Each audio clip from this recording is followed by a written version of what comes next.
Hello and welcome to Capping Corner. Today we're going to talk about the Gotham Stakes at Aqueduct and the Fountain of Youth at Gulfstream. They're both on Saturday and they're both part of the Derby Trail.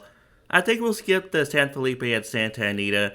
I know it's an important race, but those races tend to have 2 or 3 or 4 Baffert horses, and I just don't think they're good handicapping races. I think they're good races to watch for the future. So let's stick with the Gotham and the Fountain of Youth.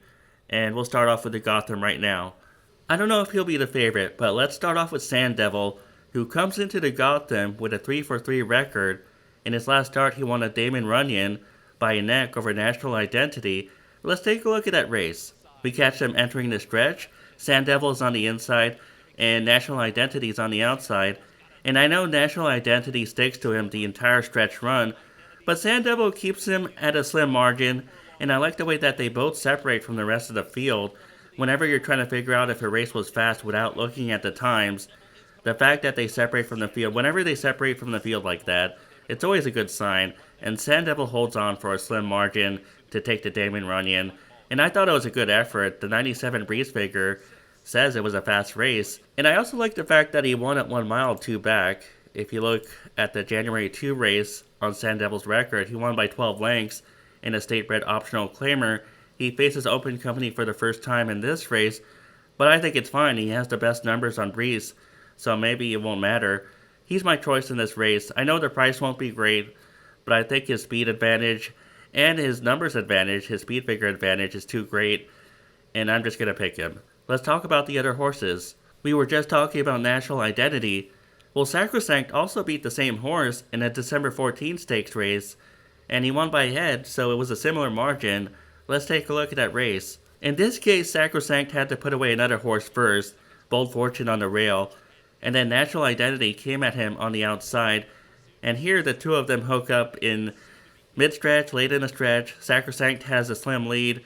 National Identity, it looks like he takes the lead for a second there, but Sacrosanct fights back, and he's going to get the lead at the wire. And Sacrosanct ran a good race too, but he did not get the same speed figure.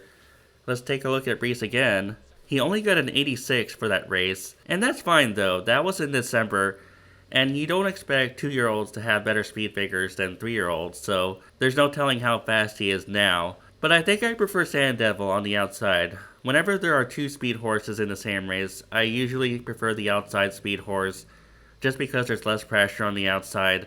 And the rail speed horse or the inside speed horse usually has to deal with having the rail next to him and another horse next to him. But Sacrosanct could win too. They're both contenders. Let's talk about some other horses. Calling Card is a contender in this race, and Calling Card was 8th by 5 lengths in the Lecomte Stakes, but that was against tougher competition. And 2 back, he was 3rd in an optional claimer, won by Sandman at Oaklawn. And we know that Sandman went on to finish 2nd in the Southwest Stakes and 3rd in the Rebel Stakes. So that's a good horse. I would have preferred if Calling Card finished better in that race rather than fade 7 lengths behind in the stretch run. But still, he was facing good competition. And Calling Card also has a win over this track. He won by 17 lengths to break his maiden at 1 mile. One concern I have is that he doesn't have a lot of speed. He usually sits in mid-pack early. And maybe the blinkers will help. Blinkers are coming on. But I prefer him underneath. I don't prefer him on top over Sand Devil. I prefer Sand Devil in this race. But I wouldn't be surprised if Calling Card performed well. I also want to mention Garamond. Garamond broke his maiden at Tampa Bay Downs. It was not a fast race. Breeze only gave a 79. However, I think he could improve on the stretch out to 1 mile. There's route blood all over his pedigree. Now let's take a look at the pedigree. Here's the pedigree for Garamond. You see Uncle Mo on top. Uncle Mo typically sires routers, so that's no problem up there. And down at the bottom we have Quest to Peak as the 3rd dam. Who is Quest to Peak? That's a full sister to Sightseek. And Sightseek was a successful dirt router who won over $1 million, so that's something to note. And we see Tappet as a dam sire. So I think there's route blood all over Garamond's pedigree. Given his pedigree and the connections, Chad Brown and John Juan Farms, I mean, all the right elements are in place. He just has to improve. Sand Devil is my pick in the Gotham Stakes. Sacrosanct, probably another contender you want to think about. And underneath, I'll say Calling Card, although he could win, I'm going to use him underneath. And Garamond is also an underneath horse for me. And those are my top 4 picks for the Gotham Stakes. Let's move on to the Fountain of Youth. Let's start off with Burnham Square in the Fountain of Youth Stakes. And Burnham Square won the Holy Bull Stakes by a length of 3/4. I really like this horse. He's in my top 5 of 3-year-olds. Let's take a look at that Holy Bull win. Burnham Square had a strange trip in this race. He started from the outside, then he went to the inside around the first turn, and now we see him moving back to the outside as they round the far turn. Tappan Street is on the lead, but you see that Burnham Square has its measure, and Burnham Square is going to take the lead right now, and Burnham Square is moving into the lead, and Tappan Street is hanging in there, but Burnham Square is going to win by a length or 2 at the end in the short stretch at Gulfstream, so he could have won by more maybe. But it was a great effort, I thought, and he only received a 90 buyer. But on Breeze, he received a... Let's take a look at that past performances again. On Breeze, he received a 101. Now, I don't know what the scale difference is between Beyer and Breeze. I know what it is between Beyer and Timeform US, but I don't know for sure what it is between Breeze and Beyer. So, I think it's a great figure. I think anything over 100 on Breeze is a great figure.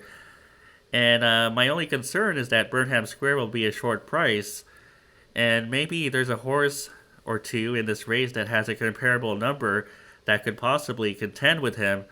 Let's talk about it. Gate to Wire received a 99 on Breeze for his win in the Swale Stakes. That was on the same day that Burnham Square won the Holy Bull Stakes. Let's take a look at the Swale win. Now, I've heard that Gate to Wire received a setup in this race, and yes, the half mile was in 43 and change, 43.92. And Gate to Wire is just going to go around the horses. They were tired. However, he was only 2 lengths off the pace. He was only 2 lengths off the pace through the initial stages. And to be 2 lengths off the pace off a 43 and change half mile means he was still running pretty fast. And you see that Gate to Wire is just he's going to open up now under a mild ride. Well, he's not even being ridden that hard. Gate to Wire is mostly doing it on his own. Yes, the leaders were tired. The 43 and change half mile basically cooked the pace setters. But I still think he closed well, and I think he has a good chance to get the distance. The Swale was only 7 furlongs, and this race is a mile and 1/16. However, there's something to note about his pedigree. Here's the pedigree for Gate to Wire. Now, Muddings is a sprint influence, but on the bottom we have Zanzibar Jewel, and that's a full sister to Princess Highway. Who is Princess Highway? Well, back in 2012, she won the Ribblesdale Stakes at Royal Ascot, and I believe that's a mile and 1/2 race, so by American standards, that's a marathon. So I think that the bottom side balances out the top side in terms of pedigree, and I think that a mile and 1/16 should be within Gate to Wire's reach. I know that Gate to Wire ran in all those sprint races to start off his career, but I think he has a chance to get a mile and 1/16. We'll see. He's my top choice. I want to talk about Sovereignty for a minute.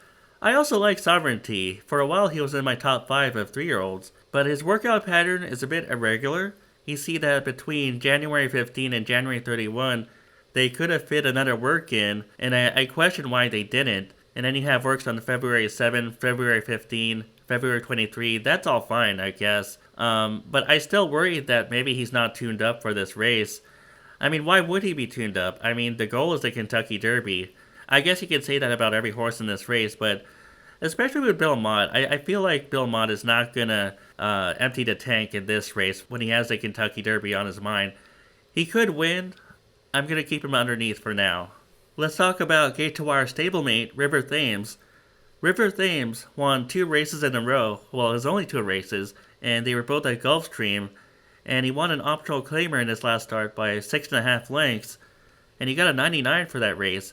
Now, I just question who he beat in those races, because even though he got a 99, I mean, it's not the same as winning the Swale Stakes or any stakes race. It was an optional claimer.